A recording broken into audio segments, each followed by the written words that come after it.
Good stuff. Does that sound good to you? Sounds good. Perfect. All right, just give me 1 second. Sorry. Can you hear me all good? We're all set? Yeah? Beautiful. Okay. On this week's episode of The Mortuary Show, we have the most famous, influential funeral director that these eyes and ears have ever seen. You might know her as the funeral babe. Her name is Melissa. She's all over TikTok. She does the best, most informational, I would say, content. She blows mine out of the water. Mine is more like jokey. She gets into the nitty gritty for all the public, and I think all of our funeral directors want to know the inside story and on how Funeral Babe came to be, how she's such just an aspirational figure in our industry. Melissa, how's it going today? How are you? I love it. That's great. I'm good. I'm good. You are a hype king, huh? That's what I'm best known for, you know.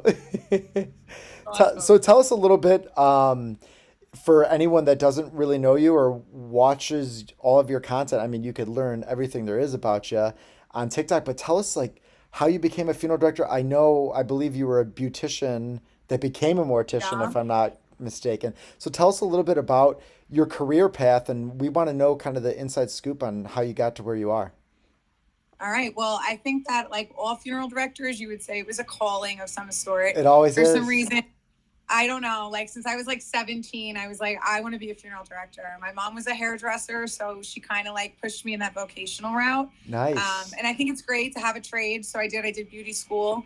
Knew I Cool. wanted to still be a funeral director, and I just so happened to be friends with the girl I worked at Carvel for like 9 years, scooping ice cream, and her sister was a funeral director or in like funeral directing school. So she brought her textbook in. I like made sure, and I was like, yeah, no, I'm going to do this. I'm definitely going to do it. Yeah. And I went straight into mortuary school, didn't think about it. Oddly enough, I never even worked in a funeral home when I was in mortuary school.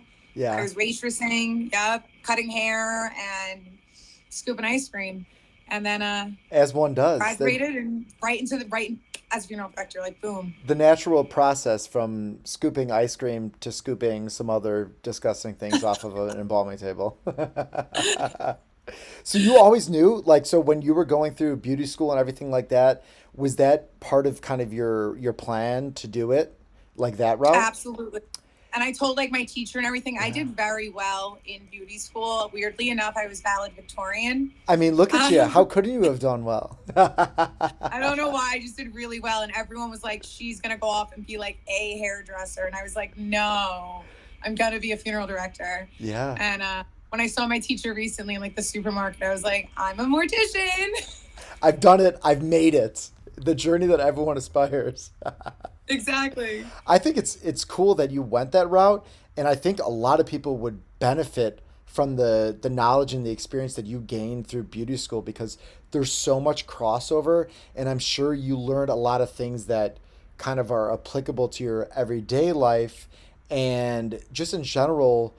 How has that helped you to kind of form, especially on the prepper side of things? How has that helped you in your career right now? Anything from like skin, hair, nails, makeup, it's just like it comes so second nature to me. Yeah, Where I see like other people can struggle in things, it's just like I just pick up right away. I yeah. did struggle for like a good year and a half picking up mortuary cosmetics, though. Like that was not. It's a big difference Yeah, from. tell us what are like the biggest differences that you see, between, doing cosmetics for a living person versus a person that passed away. I just the cosmetics alone, just the thickness, the pigments, getting the right color tones Yeah. compared to like even makeup that I buy myself. The color tones are off. I do like to mix them a lot. Uh-huh. Um, it's like mortuary makeup just isn't there yet, but it does its job in a different way. It's like thicker and it holds Yes. better. And then you work with like skin slip and things like that, and Right. lip wax and all that stuff comes out and it just gets mixed in. It takes a while to learn, I think. It's a different sort of science, and I always like to say like they are, still people end of the day. So I'm a big proponent of trying to keep it as light as I can because I mean, I'm sure you've known from like when you were a kid probably if you ever went to a wake or a funeral like it didn't always look good, and I think we've come so far now. People aren't like not they're not doing that cake on makeup like they used to back in the day. It's definitely come a long way, and people can see that from going to funerals. At least I know I've noticed a big difference from the past like A 15 hundred years. percent. Yeah. 100%. That was like one of the things that like motivated me. I always heard people be like, well, their makeup's always cakey. Yeah. And that's like my number one thing, no cakey makeup. I think of it more like an art. Like Yeah. you're painting what you're trying to make somebody look like, not necessarily giving them makeup. Yes. That's more of like an art. Like make them look like their photo.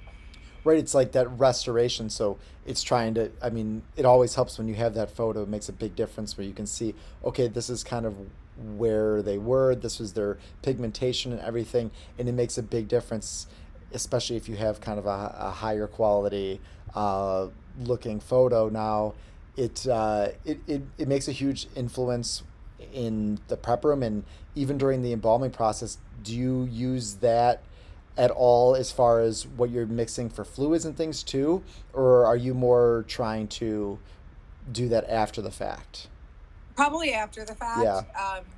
You know, use your fluids, as I see fit. And then it's like, I really think that the prep and the cosmetic go hand in hand, but it's Yeah. hard to, take any of my mortuary, my hairdressing background or anything that and put that in the prep room Right. in a way when it comes to injecting and things like that. Right. Yeah. I'm with you. It's more of like a science. Yeah, it is. It is, and there's a fine line, and it's a beautiful art science mixture, and I think that's why there's so many people that love it because people have the desire to have both in their life, and some people gravitate towards funeral service because you have both of those things. I guess my only thing, I try to kind of cosmetize from the inside out when I can. So if you have someone that has more of that darker pigmentation, you use like a different tanning type of fluid or like a Dyes pinkish, and things like that. and try to do it so that there's less work that needs to be done after. Maybe I just try to optimize in that way so I don't have to do as much work too. Absolutely. Absolutely. Absolutely. Yeah. And that, like you said too, one of like my favorite things about funeral service, like really like, is that there is so many different aspects. That is like my Yes. favorite part is that every day is different. I could be doing anything from anything. It keeps things interesting. It's not like I have Yeah. to sit at a desk. I like the diversity of it all. Right, every day is going to be different and you don't know what you're going to do the next hour. So it takes a special person that likes that lifestyle, because someone that's very regimented would hate being a funeral director, I would think. 100%. Yeah. So give us a tip then. What is your normal process for your cosmetics, and what do you do with your kind of background and how you operate? What is your normal process for doing cosmetics, for a very typical case if you had one? Usually, so my trick, I've made a couple of TikToks on this, is like, I love lighter fluid. Okay. I Whoa. just ordered more. I love lighter fluid. Tell us So, about that. What do you mean? so one, like, no one's going to go on fire. Okay. It like liquid butane evaporates like within seconds. So, Okay. like, you're good, there's no odor.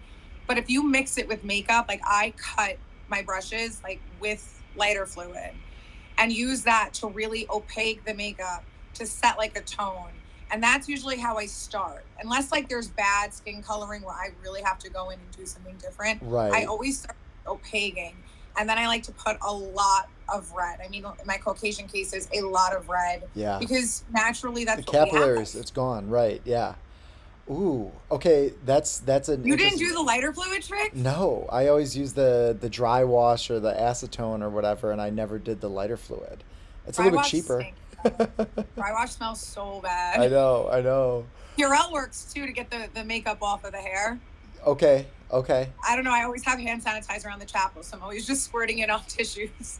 So many uses for that stuff. And the tissues are everywhere, so it's fine. Right, exactly. What about cases like a tougher case? I mean, we're getting into embalming, like 101 stuff, but what about a jaundice case? How do you approach a situation like that from a cosmetics point of view, for your toning and such? Yeah, like if it's jaundice and the prep did not help and it's bad, Right. I go in with purple. I Purple, will okay. paint the whole everything purple, because Yeah. purple will neutralize that yellow look and Yeah. I've heard start to look red, but nicer. purple, I'm sure. Yeah. Purple. And if you ever get them in like the cosmetic cases, there's usually like purple, blue, all of that helps contradict Got it. certain cases. So that would be your base layer, and then you would apply on top of that. The whole face would be purple. And then I would usually let it set, sometimes put a little powder, and then I go in with like regular cosmetics and it really helps. All Same thing right. if you have bruising, Yeah. like you go in with yellow, paint the whole face yellow. Right. It's that opposite kind of on the color spectrum is like, what color are they? Where do you want to get to? And let's try to neutralize it. Like the color wheel's your friend, Yeah. like you could do a color wheel. We're going back to second grade color Yeah. wheel stuff, but And like it I makes all love the like difference. yeah, I love to focus on like little details too, like Yeah. using red on like the eyelids, especially older folks where the wrinkles are on the eyelids, just painting it because that's where you'd have higher blood pressure. Yeah. And under like, the nose nostrils because it's usually red and dry. I really like to recreate a philtrum because Yes. I feel like that usually gets stretched and doesn't look right. And Yeah. really just cover like anything like those small details, even like the eye, the inner canthus, just like a little red, little details. It makes all the difference for the family. I'm taking notes like Yeah. over here mentally. I'm like, okay, I gotta. That's wonderful. Very very nice. So you had this. So let's transition into hair a little bit too, because I know you're a stylist. So do you do all the hair then for your funeral home too? Is that part of like your okay? 100%. Yeah. All the hair, all the makeup. Hair is just like, your hair on your head is dead. Like it is Yeah. dead. That's just, we all have that. It's just the root. Uh huh. So really doing hair is just very similar to doing somebody who's alive, except they're laying down Yeah. and you don't have to worry about back so much. A little awkward in the positioning kind of thing. Yep. And it's like you can mold it to be anything. You can tease hair, you don't necessarily need to cut everything. You can like women's hair for me is like, I guess like my favorite part maybe. Yeah. She could do so much. Yeah, and I'm sure your funeral home appreciates that because they don't have to outsource someone coming in to do the hair, which most funeral homes have to do. So A lot. you're a jack of all trades, Yeah, a lot of people are turning in-house too. right? To, It's for the their way to do hairdresser. it. If you have someone that has the skill like you, why wouldn't you want someone that's able to do it and understand and uh, kind of be mindful and weary of what's going on with the face? Because sometimes hairstylists, they might not is be conscious of like this is very delicate process that we have going on here. We don't want to mess with it. So I think having Exactly. someone in house makes a big difference. Yeah, no, 100%. Even like the autopsy stitching, like I'll go in and if it's dark hair, I'll paint every stitch with black. And when you do it in house, like I get to do it on my time. I'm not like Right. on another funeral home's time. Like I only have an hour. Like I could spend all night on it. Right. It's those little details. It's everything. I have a question for you that just popped in my head. What about, so I've noticed several times before for hair dye for men or women, do you ever have kind of that line? So if it's a darker and it would go into the skull in the actual discoloring, do you ever get that or is there a way that we can prohibit that to make it look more natural? Are you talking about on the front of the head or in the Yeah, back where the stitch? on the front. So if you had someone that had maybe a lighter hair color when they passed away, but they always had a dark hair, and you have a dye, and sometimes that dye goes into the actual top of the skull, and you could see that. Do you have any tips for us as far as kind of prohibiting that potentially? Vaseline always works if you Okay. can coat it with Vaseline. Yep. But if not, if you ever want to hide it, just take hair from the back and add hair. Add hair. Okay. Good And add tips. hair to cover it. You can always add hair. That's true. From the back. That's what the back's for. Take it No from the one's gonna back. see the back. What is some of the more unique reconstructive that you've had to do, whether it was facial or hair, that you've seen throughout your years of service? Both my, the most two serious ones were gunshots, Yeah. self-inflicted gunshots. Like, I guess that would be the most, that you see and the most you work on. Yeah, Um, definitely. you know, I recreated, I guess in a sense it would have been a reverse panel, but I recreated half of a face from a gunshot, uh, Wow. a shotgun. Yeah. One of those really messed up things. but it wasn't the viewing side. I mean, we didn't have to get a reverse panel, but Yeah. recreate it with wax. And not even, what was really kind of unique about it is I ended up using actual candle wax over any mortuary wax. I was just melting it and melting it and melting it and playing with it to recreate, which worked great. Okay. And always anything with the hair, I always find to be like my more intense recreations. Yeah. You know, moving hair and creating hair, whether I be like running out and getting hair extensions or wigs, like anytime. Like, I love that part. I love that you put in all of this effort, and that's something that we can do to separate ourselves from other funeral homes, and the families really do notice those things. And wow, mom or dad looks so good. Like, how they haven't looked this good in years. And for me, that's the biggest compliment I could ever get when I'm in the prep room, is someone saying that. Forget it. That's why I signed up to do this. It's the best feeling. Like, and it's always that moment too when you walk the family in for the first viewing, and like you're standing there and they're going over and you're like, oh my gosh, what are they gonna say? What are they gonna Yeah. say?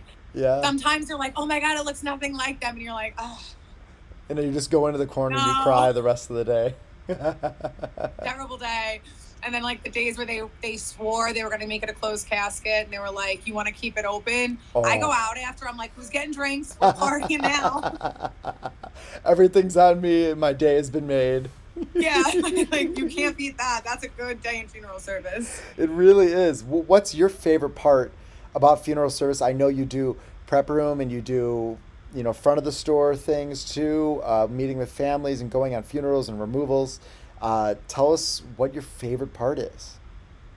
My favorite part is arrangements, which Okay. is usually people's nightmare. I love arrangements. I Yeah. love meeting the family for the first time. Like, that's to me like where we start. Like, I get to meet you, Yeah. I get to feel their personality, Yeah. you know, learn about the decedent, and really like go through the planning process where I also get to show them my personality and who they're going to be Yes. working with.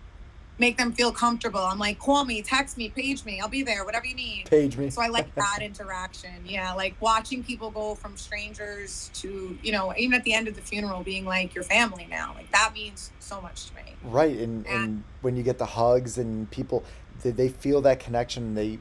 You're part of the family sometimes, and that's a special thing that not many people get to experience in their careers, and that's why part of why being a funeral director is such a beautiful thing. like my favorite part.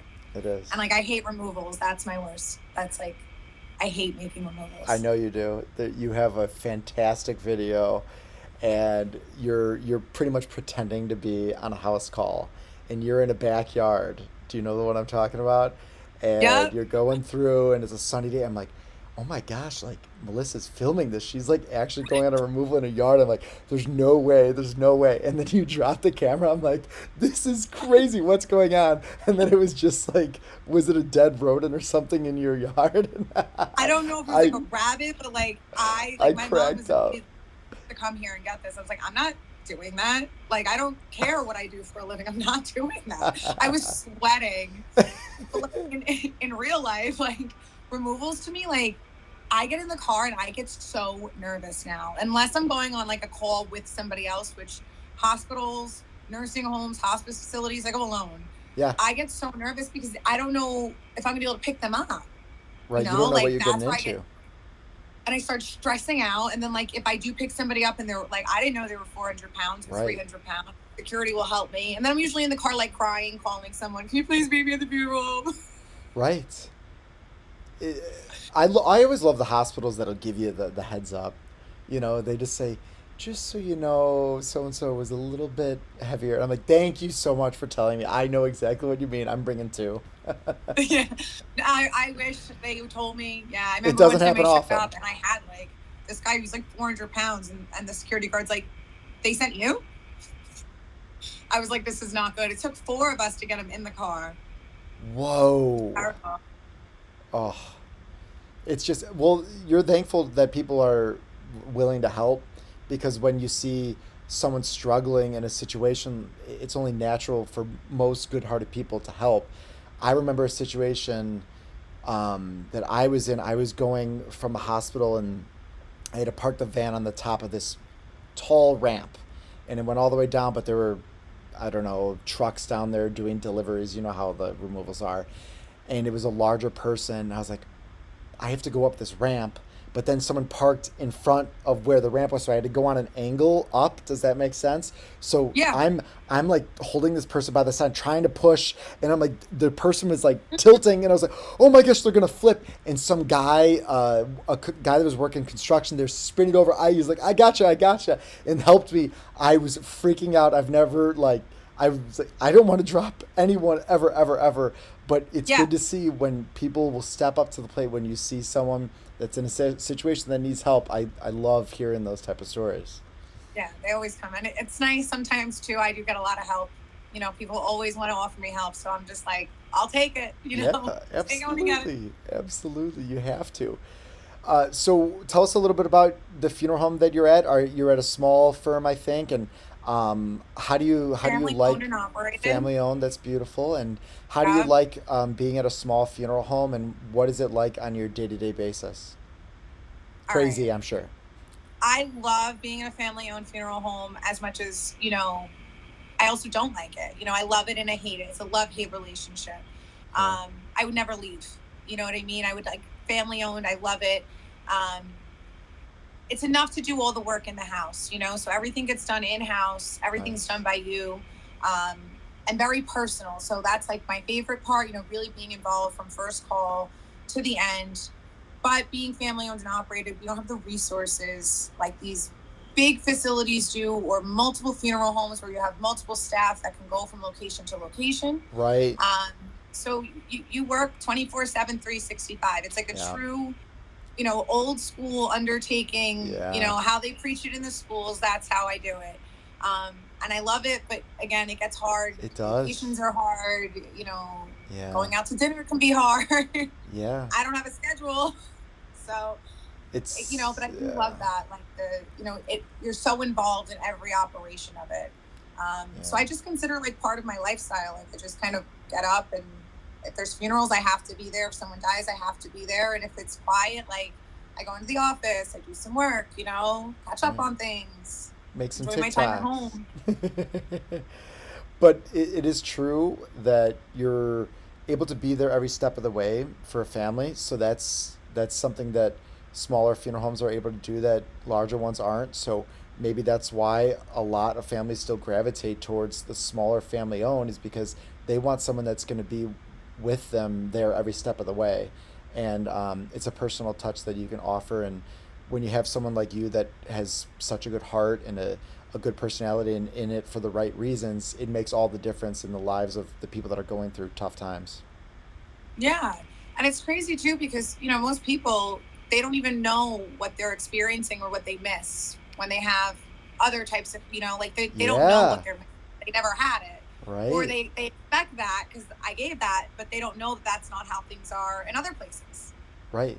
They don't know, especially people don't go through that many losses. I mean, hopefully in someone's Hopefully. life, you would hope that they don't have to go through too many of them. So sometimes they don't know what they're missing or they don't know what service they could be getting. So that's why I love what you do on social media, is to show people kind of the behind the scenes things and just show the general public, hey, this is how funeral service works. This is some of the things you might be getting. This is how you can be more knowledgeable and gain some perspective on what the life is really like. And I think it gives people a sense of comfort, A, and then B, it shows them, hey, I should be aspiring to have my loved one's service at a place that is able to do all the things that you do on a daily basis. So it helps give people a different outlook on what funeral service is. Yeah. Yeah. So how did you even start making your videos in the first place, and how long ago was it, and how'd you explode to be the most infamous funeral director on earth? I I started like I guess 2021, February of 2021, Okay. and I really downloaded the app in like December of 2020. Yeah. And I was just like a watcher, and I have a little cousin who was like making TikToks, like dance videos, and she Classic. was like, "Get TikTok famous," and I was like, "You just need to talk to the camera, like you need to have a personality." Yeah. And she was You like, got "You do that. it then." So I made a video, and it went pretty like decent for like my first video, and I was like, Yeah. "Wow, that was kind of fun." And I enjoy like writing. I enjoy creating. I love, my brain is always ticking, like imagination, like thoughts, whatever. So being able to put it out was actually fun to me. Yeah. Um, and I liked the idea that I was anonymous in a way. Like nobody Right. knows me. I didn't tell my family. I didn't tell my friends. I was like, just gonna do this on my own. Yeah. And like I started to build relations. I don't know, like followers, and then it just, I don't know, just kind of like took off, and without me even really realizing it. Like, Right. and I got recognized one day, and I was like, oh wow, Whoa. How often does that wow. happen? Is it once in a while, or do you get recognized every now and again? Now it's happening a lot more, Wow. which is, it's crazy to me. Like I So just went cool. out to Top Golf last, like on Tuesday, and I got recognized, and I was like, this is wild. On funerals now, I had somebody come in the other day Uh-huh. and take a picture with me That's at their grandma's amazing. funeral. I was like, I like get so shocked, like as probably as much as they are. Like I'm like, oh my god, Right. I'm just this doing is my like, I don't know job. if I'm cringing inside or That's really cool. I love to hear that. That's, I mean, it shows that you're having some influence on people, and um, I notice from your videos that you have to be a good writer when you do your monologue videos, and you really tug at the heartstrings in such a profound way, and you could tell that you have a passion for writing in your videos. Thanks. Is that Yeah, I have like a lot of thoughts after work. Like I have to process my thoughts after like some days, and that's exactly how I do it. I write. it's like your journal. Your TikTok is like your journal, honestly, and that's probably a good way. Do you think that's part of how you cope with the challenging things that you have to deal with every day? Yeah, I mean like, and when I started the TikTok, like my three things on my page is education, comedy, and perspective. Yeah. I wanted to teach people, about funeral service. Everyone comes in the office and half the people don't know what I'm talking about, which is like wild to me. Right. Everybody dies. Yeah. So like educating people, and also like anytime I went out and someone was like, oh, guess what she does? And it was like 1,000 questions later, and I'm Of like, oh my course. God. So I thought that was a cool thing. And then like the comedy part, like as funeral directors, like, you got to laugh, this is the real world. And The only way to make it through. yeah, you got to laugh sometimes, and we can have jokes inside. And then the perspective was sharing me. And a part of Yeah. that was like even my own family, my closest best friends, it took years for people to understand when I say, I can't, I'm on call.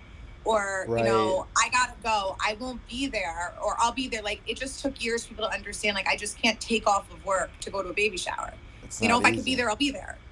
Right. And I felt like, through the pandemic, that's what really hit. Like, I felt so disconnected, not only from like the rest of the world, but my own family and friends. Like, they just did not understand what I was going through as a funeral director, and the Yeah. things we see, and it's heavy, and we don't talk about it because we signed up for it.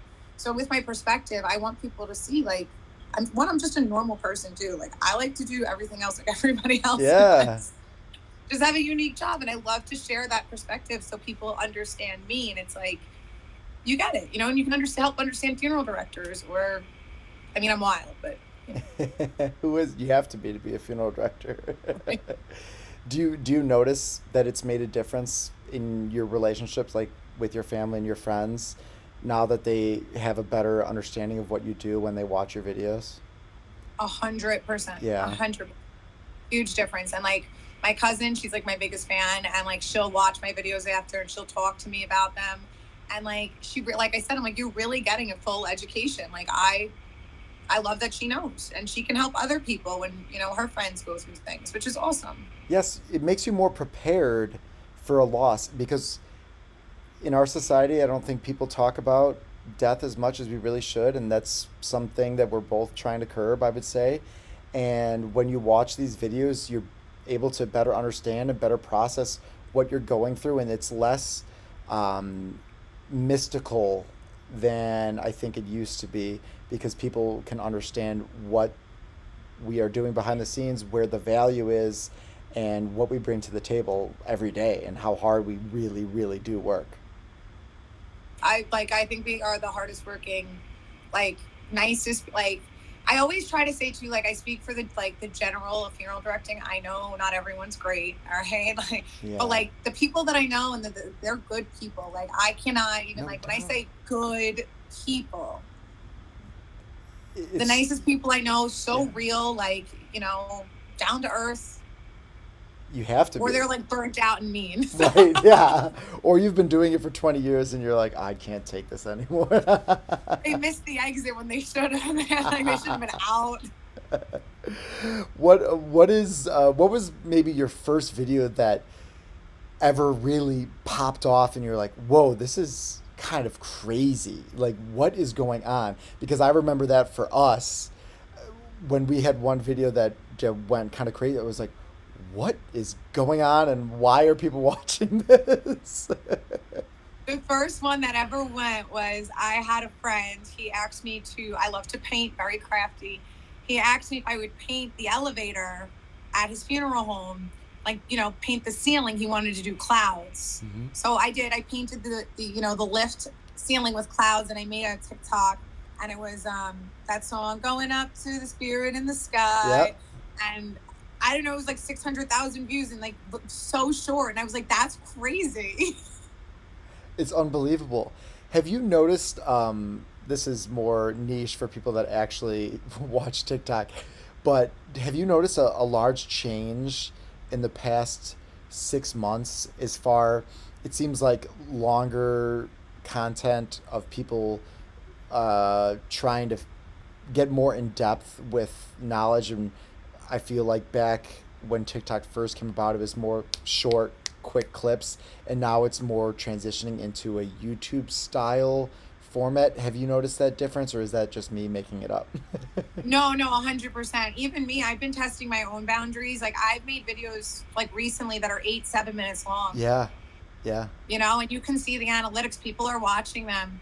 Most of my videos are going like, I used to have like the 3 minute, and, I'd always kind of cut it close sometimes. I talk a lot, but like I've been hitting that 10-minute button as like editing from there. But yeah, I've posted some pretty long videos that get some pretty good attention. Yeah. Does that make it harder? I mean, I know for my sake, it definitely does, and uh, it's just you have to think a lot more. You have to be more thorough, and is it more of a challenge than to come up with new content? I think so. I think, for me, sometimes it's taking it and actually making it shorter than what it needs to be, because I feel like I try to provide so much. I Yeah, find so many people who consume this content, one, don't pay attention correctly, or they don't follow the education they're given. So yeah. it's kind of like always piecing it together, because so quickly somebody will take something and run with it. It's so So I'm true. kind of more like, let me just over provide so you really understand what I'm saying on like I always say, I try to explain everything on a third. If I could explain it to a third grader, Yep. that's what I want to like always try to aim for, so that I end up using more words. Right. It's a good mentality to have, and it's very true. Some people will get hung up on a specific point you're trying to make, and if you can elaborate and expand on what you're saying, it leads for less room for confusion, and people can really comprehend, okay, this is what she's trying to address and show us this is what the main concept is, and really get the behind the scenes look at what's going on. Yeah, I mean, I try, like, sometimes too, like, I watch a video after I posted it and like realize, or someone comments, like I did one on like, if you have no money, like I totally forgot to mention that not everyone takes social services. Like I just, I'm recording as I go and I'm trying to keep it snacking. It's like quick, and Yeah. you forget You have those sometimes you information, always or have like I those leave quick something good out. cuts, and you keep it very engaging and fast and make it move, and I think that's what people they can resonate, and it keeps them there for longer so they can see. And how many takes do you do? It really, sometimes like I just get them out, like I just go. Other times like I'll struggle, like I've been trying to make one on green burials for like a month. Like every time I'm at the car and I'm waiting, I'll like record. I have not one green burial video up. Okay, like it's like a touchy subject for me. It And it's is. not that it's touchy, like I want to talk about it, it's just I don't want to say the wrong thing, because people don't understand what I'm trying to say. Right. And you don't want people attacking for what you say, and it's Like not worth it. environmentalists, like I'm not trying to go after them, but like when I hear green burial, my idea is that it is the simplest, less impact on the environment kind of service. So to Yes. me, in my area, the closest thing to a green burial is a Jewish service, Right. no vault, no embalming, Yep. wood pine box, Yep. ashes to ashes, dust to dust. Yeah. But then you have like human composting, like Whole that's different. more energy to speed up something that could be done naturally. So I feel like you're taking up land and you're buying equipment and you're it just seems like it's not good on the environment. That's a good point. Yeah, I never thought about it like that. Yeah, that's very Green interesting. burial sites, like if you're gonna drive 40 miles to the green burial site, like how much gas, like it's probably just better to get buried. Right. Yeah. Yeah, that's true. That's very true.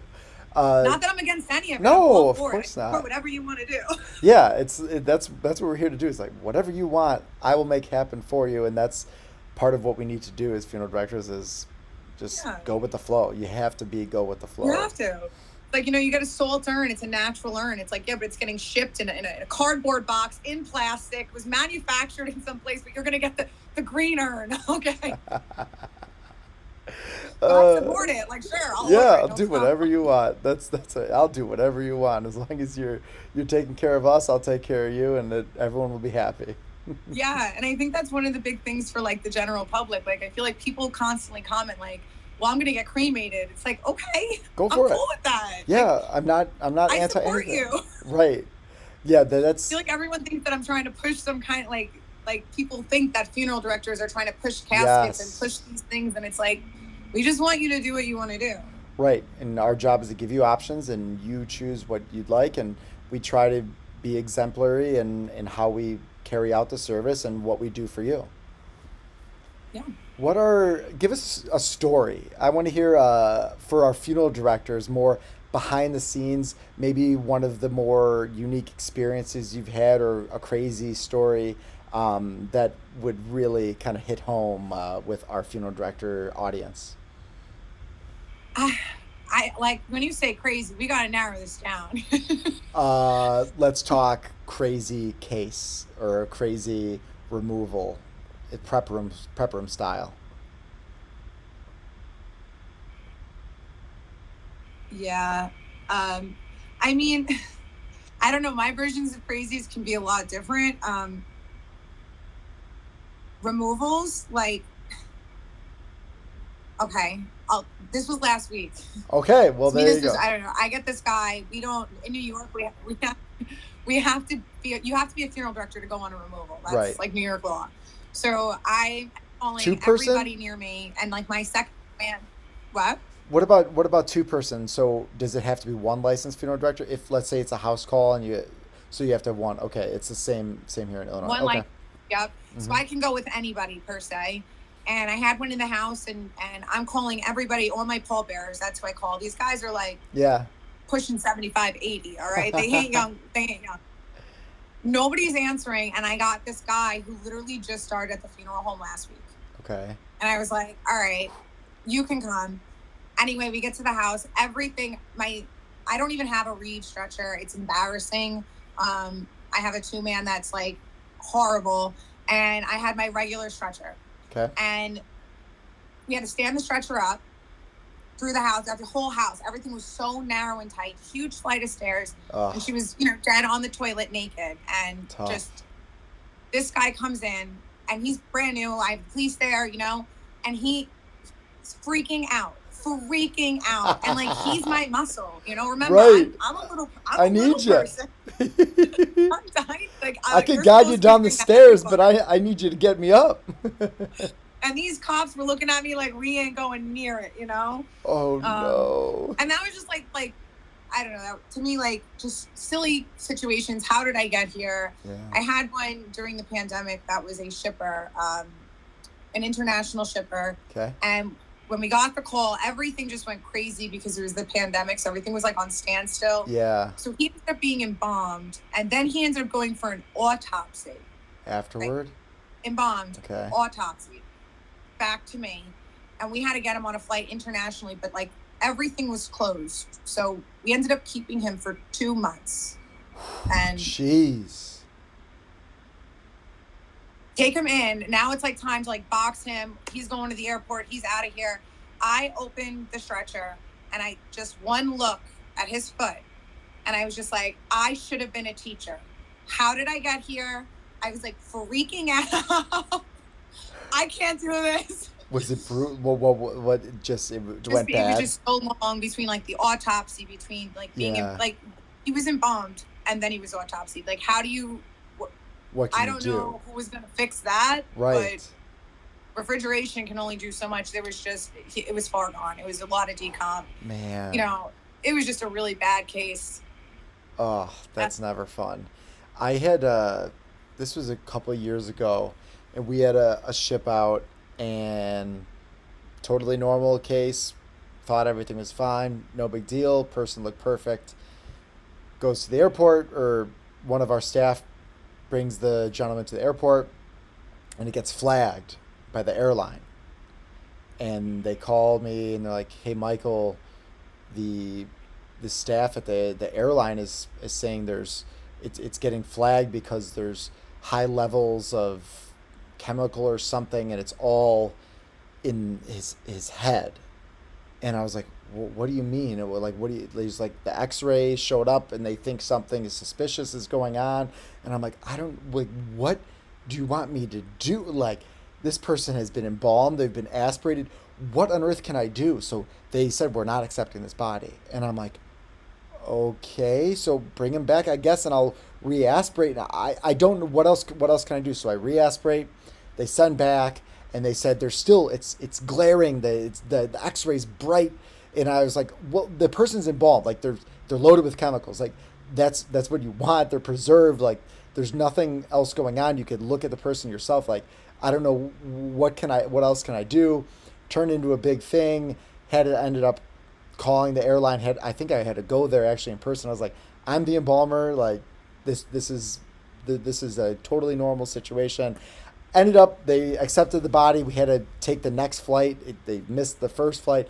It was just a crazy situation that I've never come across, and I didn't even know was a possibility until, and I've never had it before or since. So, I've never heard of such yeah, a thing. That is wild. yeah, it was very strange, and I don't know, maybe it was someone trying to give a hard time, or I really don't know what happened. Still to this day, I'm like, if anyone listening knows why they could have gotten flagged or what the reasoning could have been, I'm all ears because I don't know Yeah, for the we want life to of me. know right away.